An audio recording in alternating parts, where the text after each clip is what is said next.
नमस्कार। सुबह 8 बजे की बड़ी खबरों के साथ मैं हूं अनुपम। सबसे पहले शुरुआत करेंगे उत्तर प्रदेश और उत्तराखंड की दो बड़ी खबरों के साथ। आज यूपी और उत्तराखंड में सियासी गहमागहमी देखने को मिलेगी। उत्तर प्रदेश में जहां पर 53 जिला पंचायत अध्यक्षों के लिए आज मतदान हो रहा है, वहीं पर बीजेपी और समाजवादी पार्टी में 35 सीटों पर सीधा मुकाबला भी है। 53 जिलों में आज जिला पंचायत अध्यक्ष पद के लिए पंचायत सदस्य अपने वोट डालेंगे। वहीं उत्तराखंड में आज नया सीएम चुना जाएगा। इसको लेकर दोपहर 3 बजे बीजेपी विधायक दल की आज बैठक बुलाई गई है। तो बुलेटिन में इन दो बड़ी खबरों पर विस्तार से हम आपको बात करेंगे। आज उत्तर प्रदेश और उत्तराखंड में जो सियासी गहमागहमी का माहौल रहेगा, सियासी हलचल रहेगी, उस बीच जहां जिला पंचायत अध्यक्ष चुने जाएंगे उत्तर प्रदेश में 53 जिलों में, वहीं उत्तराखंड में नए मुख्यमंत्री के नाम पर मोहर लगेगी।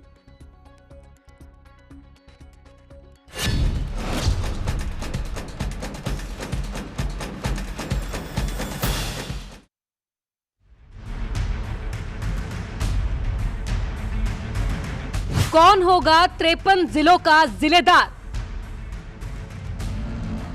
53 सीटों का पूरा गुणागणित। जिला पंचायत अध्यक्ष चुनाव की सबसे बड़ी कवरेज।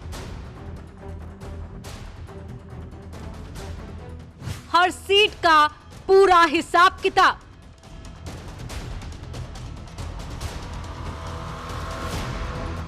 हर पोलिंग बूथ पर न्यूज 18 के रिपोर्टर। 53 जिलों से लाइव रिपोर्टिंग।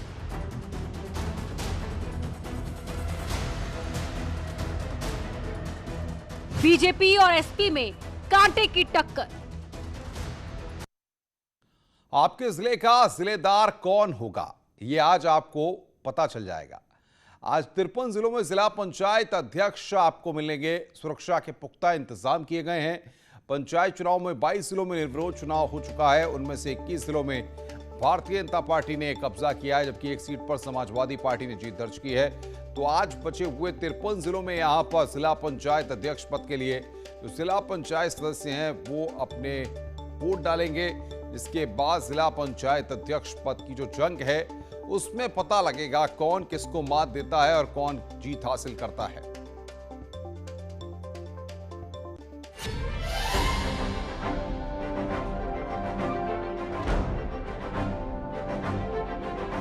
बीजेपी और समाजवादी पार्टी ने जिला पंचायत अध्यक्ष पद के लिए पूरी ताकत झोंक दी है। इसे 2022 के विधानसभा चुनाव के सेमीफाइनल के तौर पर देखा जा रहा है। 75 जिलों के 21 सीटों पर बीजेपी निर्विरोध अपना कब्जा जमाने में कामयाब रही है। सिर्फ एक सीट इटावा में समाजवादी पार्टी अपना किला बचाने में कामयाब रही। जिन 53 सीटों पर चुनाव हो रहा है उनमें 37 सीटें ऐसी हैं जहां सिर्फ 2 उम्मीदवार मैदान में हैं। आजमगढ़। समाजवादी पार्टी के गढ़ आजमगढ़ में एसपी की राह मुश्किल भरी है। यहाँ एसपी के विजय यादव और बीजेपी के संजय निषाद के बीच सीधा मुकाबला है। मैनपुरी। वहीं मुलायम सिंह यादव की संसदीय सीट मैनपुरी में जिला पंचायत के 30 सदस्यों में 13 एसपी के और 8 बीजेपी के हैं, लेकिन यहां 8 निर्दलीय सदस्यों के कारण एसपी की राह आसान नहीं होगी। रायबरेली। कांग्रेस सिर्फ एक जिला पंचायत सीट पर किस्मत आजमा रही है।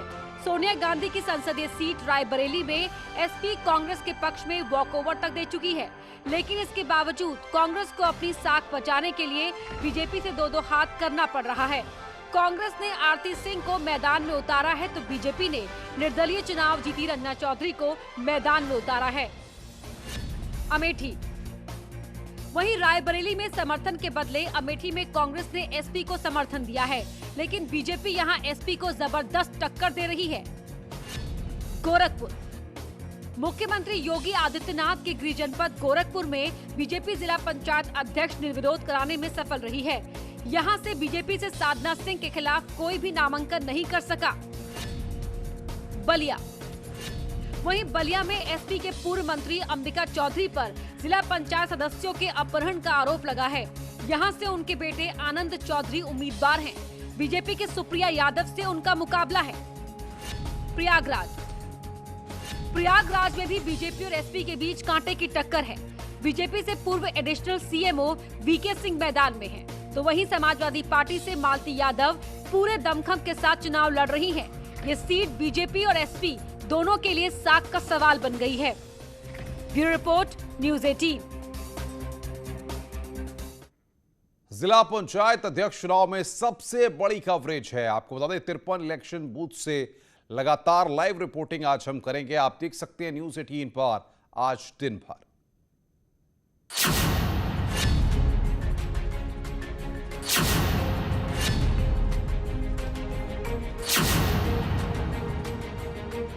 मैं अभिषेक उपाध्याय आपको बताऊंगा आजमगढ़ जिला पंचायत अध्यक्ष पद के चुनाव के लिए पूरा हाल।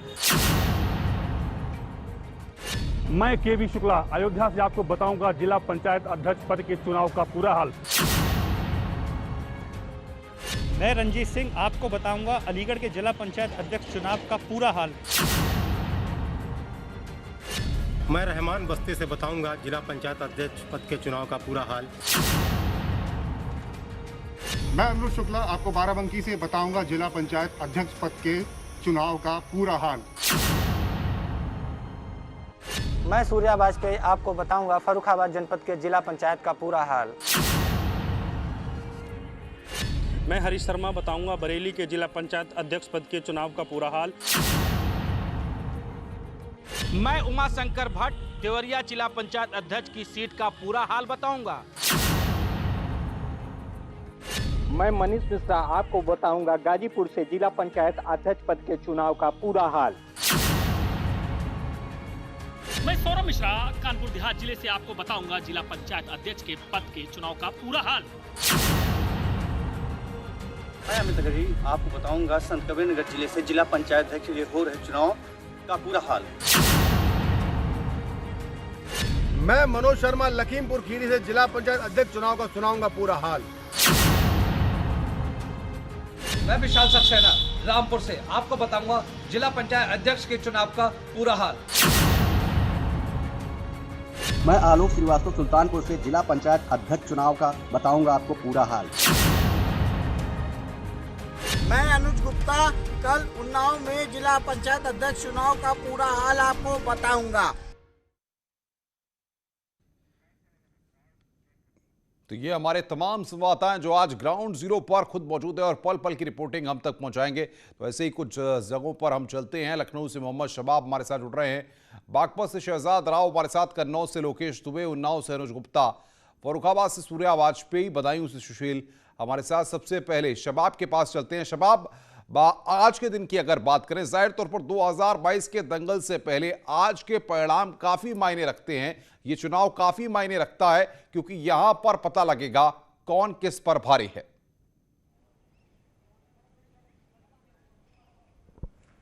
बिल्कुल देखिए अनुपम, इस बात में कोई दो राय नहीं, चूंकि ये जो जिला पंचायत अध्यक्ष के चुनाव होते हैं वो अमूमन जो मौजूदा पार्टी सत्ता में होती है उसके ही चुनाव कहे जाते हैं।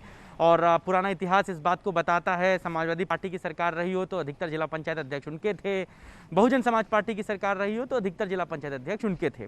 इसी कड़ी में इस बार भी जो जिला पंचायत अध्यक्ष का चुनाव हो रहा है, 22 सीटें का नतीजा जो है वो पहले ही एक तरह से घोषित है, क्योंकि वहाँ पर दूसरा कोई भी प्रत्याशी नहीं उतरा है, जिनमें 21 जो सीटें हैं वो भारतीय जनता पार्टी की हैं, 21 जो जिले हैं वो भारतीय जनता पार्टी के पॉकेट में हैं, और एक जो सीट है इटावा की वो समाजवादी पार्टी की है।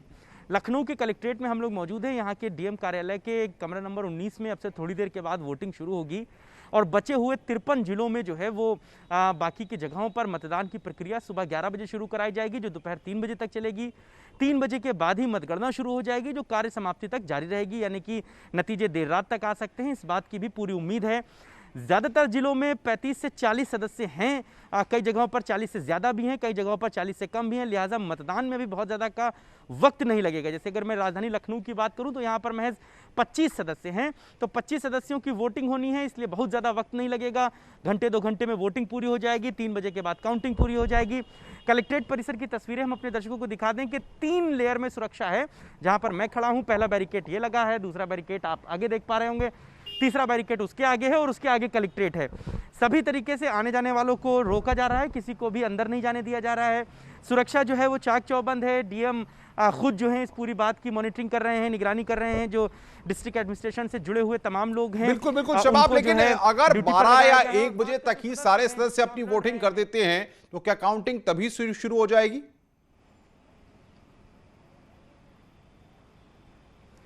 नहीं अनुपम, काउंटिंग का वक्त जो है वो 3 बजे का तय किया गया है। वोटिंग चाहे 11 बजे शुरू होकर 11:15 बजे पूरी हो जाए, काउंटिंग 3 ही बजे होगी। क्योंकि जैसा कि मैंने बताया, किसी जिले में कम सदस्य हैं तो वहां पर जल्दी वोटिंग हो सकती है, लेकिन कुछ जगहों पर सदस्यों की संख्या ज्यादा है तो वहां पर वोटिंग में भी समय लग सकता है। बिल्कुल, किसी भी तरह की अप्रिय घटना से मैं आऊंगा शबाब आपके पास, तमाम अपडेट्स आपसे लेंगे, आप बने रहिए हमारे साथ। अनुज गुप्ता के पास उन्नाव चलते हैं। अनुज, बताइए किस तरह से सियासी गहमा गहमी वहां पर आप देख रहे हैं और कितने सदस्य आज वोट डालने वाले हैं? बिल्कुल, उन्नाव में सियासी पारा एकदम हाई है और यहाँ पर 51 सदस्यों को वोट डालना है। यहाँ जो चुनाव देखने को वो मिल रहा है वो बीजेपी वर्सेस बीजेपी की ही लड़ाई है। एक बीजेपी से समर्थित प्रत्याशी है तो दूसरे खुद को बीजेपी का समर्थन होने का दावा करते हुए मैदान में अरुण सिंह है, जिनका पूर्व में टिकट काट दिया गया था। वहीं सपा ने अपनी कैंडिडेट से प्रत्याशिता वापस ले ली, जिसके बाद अब वो मैदान में तो हैं लेकिन उन्होंने भी खुद को चुनाव मैदान से बैकफुट पर ले लिया है। लिहाजा उनके नाम पर कोई वोट तो डाल सकता है लेकिन वो अपने को खुद को लड़ाई में नहीं मान रही हैं। जो अगर हम सुरक्षा व्यवस्था की बात करें तो यहाँ पर 4 चक्रों में सुरक्षा व्यवस्था तैनात की गई है। 6 तस्वीरें दिखाइए अनुज जरा पीछे की, क्या व्यवस्था है, क्या इंतजामात हैं, जरा दिखाइए। जी, कलेक्ट्रेट में इस समय जिस जगह हम खड़े हुए हैं यहाँ पर पूरा बैरिकेडिंग किया गया है। तस्वीरों में आप देख सकते हैं जो सीधे पीछे कमरा दिखाई दे रहा है, ये सबसे आखिरी की जो सुरक्षा है जहाँ पर मतदान होना है। हम एकदम अंदर की तरफ प्रवेश कर चुके हैं। यहाँ पर जो मीडिया है वो मीडिया कर्मी पहुंचे हुए हैं। पुलिस बिल्कुल बिल्कुल आऊंगा अनुज, आप नजर रखिए। कन्नौज चलेंगे, लोकेश हमारे साथ है। लोकेश, अगर समाजवादी पार्टी का गढ़ कन्नौज कहा जाता है, वहां इस बार किस तरह से समीकरण है और किस तरह से मतदान हो रहा है? देखिए अनुपम, अगर कन्नौज की बात की जाए तो ये समाजवादी पार्टी का गढ़ कहा जाता है, लेकिन बीजेपी इस जिला पंचायत अध्यक्ष के चुनाव में पूरी दम दिखा रही है। अगर आंकड़ों की बात की जाए तो कन्नौज में 7 जिला पंचायत सदस्य भाजपा के पास हैं, तो वहीं 12 जिला पंचायत सदस्य सपा के जीते हुए हैं। इसके अलावा अगर और बात की जाए तो 7 सदस्य ऐसे हैं जो सपा से बागी होकर चुनाव लड़े थे और वो जीते हैं। इसी के साथ कल आपको पता होगा कि कल एक डेलीगेशन जो है यहाँ 17 सदस्यों के साथ में चुनाव आयोग मिलने गया था, जहाँ उन्होंने यहाँ प्रशासन की बिल्कुल बिल्कुल बिल्कुल सूर्या वाजपेयी हमारे साथ में फर्रुखाबाद से। सूर्या, वहां की तस्वीर बताइए, क्या समीकरण वहां पर आप देख रहे हैं? अनुपम, मैं आपको बता दूं, फर्रुखाबाद में जिस तरीके से जिला पंचायत चुनाव का रण है, ये दोनों खेमे जो है बीजेपी की यहाँ पर जो निर्दलीय प्रत्याशी मोनिका यादव है वो भी सैफई परिवार से ही आती हैं। आपको सबसे रोचक जो यहाँ फर्रुखाबाद के चुनाव में बात आ रही है, क्योंकि सैफई परिवार की बहू मोनिका यादव को बीजेपी ने समर्थन दिया है और सेकेंडरी समाजवादी पार्टी से जो प्रत्याशी सुबोध यादव है वो कहीं ना कहीं सामने समाजवादी पार्टी से मैदान में है। वहीं आंकड़ों की और वोटों की बात करी जाए तो फर्रुखाबाद जनपद में जिला पंचायत में कुल 30 सदस्यों की संख्या है और उन 30 सदस्यों में 16 सदस्य जो हैं समाजवादी पार्टी के हैं और 4 बीजेपी के हैं। अन्य सभी बिल्कुल बिल्कुल सूर्या, महत्वपूर्ण बात आप कह रहे हैं। शहजाद हमारे साथ हैं बागपत से। शहजाद, बागपत पश्चिमी उत्तर प्रदेश की बेल्ट का बड़ा जिला, क्या इस बार समीकरण वहां पर आप देख रहे हैं? देखिए अनुपम, बागपत को जो है आरएलडी का गढ़ माना जाता है, जाटों का गढ़ माना जाता है और आरएलडी के जो तमाम नेता है वो यहीं से राजनीति करते आए हैं और यही कारण है कि बागपत में आरएलडी मजबूत है। बागपत में आरएलडी जो है 12 सीट जीत कर आई है, बीजेपी जो है 4 सीट जीत कर आई है, सपा जो है 4 सीट जीत कर आई है। 20 सीटों में से 12 सीटों पर यहाँ जीत है। चुनाव की जो तमाम तैयारियां हैं वो पूरी कर ली गई हैं। कलेक्ट्रेट के बाहर भारी पुलिस बल तैनात है और आज जो है 11 बजे से यहाँ मतदान शुरू हो जाएगा और 3 बजे बाद आप नजर बना के रखिए। अनुज आपका, सूर्या आपका, शबाब आपका बहुत बहुत शुक्रिया हमारे साथ जुड़ने के लिए और तमाम अपडेट्स देने के लिए। तो बस जैसे ही तस्वीरें हमारे पास आएंगी सदस्यों की मतदान करते हुए, वो तस्वीरें भी हम आप तक पहुंचाएंगे और उसके बाद फाइनल रिजल्ट्स क्या शाम तक सामने आते हैं उनको भी न्यूज़ 18 अपने दर्शकों तक सबसे पहले पहुंचाएगा। लगातार ग्राउंड जीरो से मेगा कवरेज जारी है। बड़ी खबर झांसी से इस वक्त आ रही है। बदमाशों के साथ मुठभेड़ हुई है। फायरिंग में बाल बाल बचे हैं शहर कोतवाल। देवेश शुक्ला की गाड़ी के शीशे पर गोली लगी है। जवाबी फायरिंग में एक बदमाश घायल हुआ है। दूसरा बदमाश अंधेरे का फायदा उठाकर फरार हुआ है। 2 दिनों में 3 जगहों पर बदमाशों से मुठभेड़ हुई है।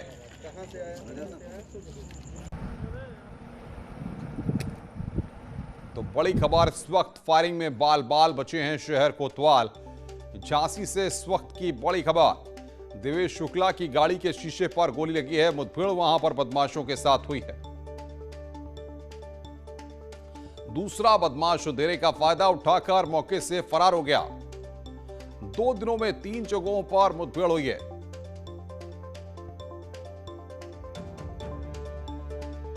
झांसी में लगातार यूपी पुलिस का ऑपरेशन क्लीन जारी है। बदमाशों के साथ लगातार मुठभेड़ हो रही है। कल भी मुठभेड़ हुई थी और आज भी आपको बता दें कि बदमाशों के साथ मुठभेड़ हुई है, जिसमें शहर कोतवाल की गाड़ी पर गोली लगी है। गाड़ी के शीशे टूट गए हैं। बदमाशों के साथ झांसी में पुलिस ने यहां पर मुठभेड़ की है। देवेश शुक्ला की गाड़ी के शीशे पर गोली लगी है। शहर कोतवाल, देवेश शुक्ला की गाड़ी के शीशे पर गोली लगी है। दूसरा बदमाश अंधेरे का फायदा उठाकर मौके से फरार हो गया।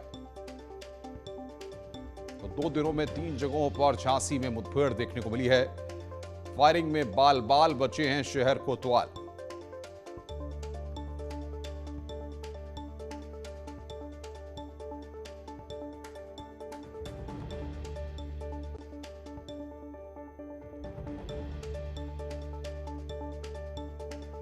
तभी 2 बदमाशों द्वारा उनके ऊपर फायर किया गया।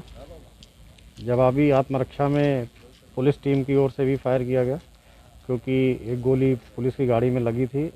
किसी पुलिस वाले को नहीं लगी, वो बच गए। आत्मरक्षार्थ जब फायर किया गया तो एक बदमाश घायल हो गया, उसके पैर में गोली लगी और वो वहीं गिर पड़ा, जिसको तत्काल अस्पताल पहुंचाया गया। तो झांसी से खबर, जहां पर पुलिस और बदमाशों के बीच में मुठभेड़ हुई है, जिसमें शहर कोतवाल बाल बचे हैं। शहर कोतवाल देवेश शुक्ला की गाड़ी के शीशे पर गोली लगी। दूसरा बदमाश इस मुठभेड़ के बाद मौके का फायदा उठाकर फरार हो गया है। तो झांसी में लगातार बदमाशों के साथ मुठभेड़ हो रही है। आगे बढ़ते हैं। प्रधानमंत्री नरेंद्र मोदी ने यूपी में निवेश की तारीफ की है। पीएम ने कहा है कि 4 सालों में निवेश बढ़ा है। यूपी में ईज ऑफ डूइंग बिजनेस में सुधार हो रहा है और इसके साक्षी छोटे शहर और ग्रामीण इलाके भी बन रहे हैं।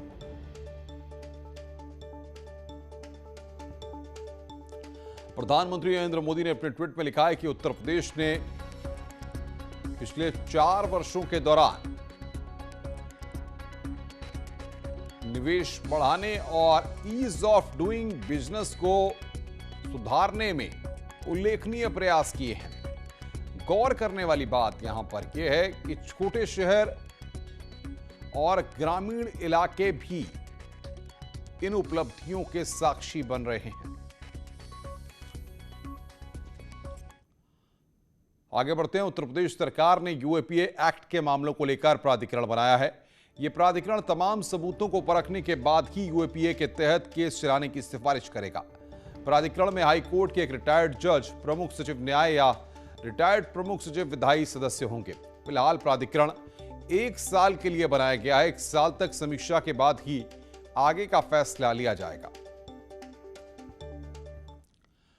उत्तर प्रदेश में कोविड नियमों में ढील दी गई है। टीम 9 की बैठक में 5 जुलाई से सिनेमा हॉल, जिम, स्टेडियम खोलने का फैसला लिया गया है।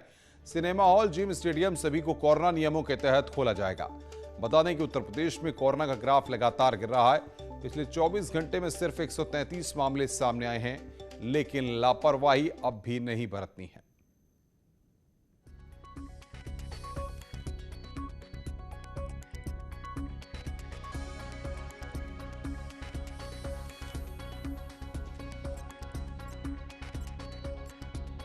उत्तर उत्तर प्रदेश में लगातार घट रहे कोरोना केसेस की संख्या को देखते हुए उत्तर प्रदेश सरकार ने एक बड़ा फैसला किया है, जिसके तहत सोमवार यानी कि 5 जुलाई से gym, sports stadium, cinema hall और मल्टीप्लेक्स को कोविड प्रोटोकॉल के तहत खोलने के निर्देश दिए गए हैं। दरअसल उत्तर प्रदेश में लगातार कोविड केसेस की संख्या घट रही है। बीते 24 घंटे में उत्तर प्रदेश में 2500 से भी कम केसेस आए हैं, जबकि 24 जिले ऐसे हैं जहां पर एक भी कोविड केस नहीं आया है और 49 जिले ऐसे हैं जहां पर कोविड केसेस की संख्या सिंगल डिजिट पे है। यानी कि सरकार को चिंता अब जीवन के साथ साथ आजीविका की भी है। लिहाजा सरकार ने 5 जुलाई से इन सभी स्थानों को खोलने के निर्देश दिए हैं। तो कोरोना नियमों में यहां पर ढील दी गई है और 5 जुलाई से उत्तर प्रदेश में सिनेमा हॉल खुलेंगे। सोशल डिस्टेंसिंग का और कोरोना गाइडलाइंस का इनको पालन करना होगा।